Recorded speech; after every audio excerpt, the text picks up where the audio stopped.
Hello friends, எல்லாருக்கும் வணக்கம். இன்றைக்கி என்ன பண்ணால் சங்குப்பூ டீ போடுறேன் பாருங்கள்.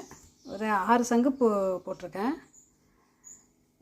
சங்குப்பூ நல்லா சீசன் அப்போ நல்லா காய வச்சுங்க. இது பாருங்கள், வெயிலில் காய வைக்க வேணாம், நார்மலாக அப்படியே சும்மா காற்றுல வச்சாவே வந்துடும். இதில் தான் ஒரு 6 பூ போட்டேன் பாருங்கள். கிட்டத்தட்ட 1 லிட்டர் தண்ணிக்கு மேலே இருக்கும். நல்லா கலர் எவ்வளோ சூப்பராக இருக்குது பாருங்கள்.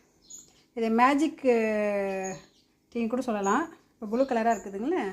இது வந்து ஒரு சிலருக்கு அது சப்புன்னு இருக்கும், டேஸ்ட்லாம் இருக்காது, அப்படியே வாசனையும் ரொம்ப இருக்காது, ஒரு மைல்டான வாசனை தான் இருக்கும். இப்போ இதில் என்ன செய்யலாம் இங்கே பாருங்கள். இது எலுமிச்சம்பழம், ஒரு அரை எலுமிச்சம்பழம் புழிஞ்சு வச்சுருக்கேன். இப்போ இதை ஊற்றினோடனே அது கலர் பாருங்கள்.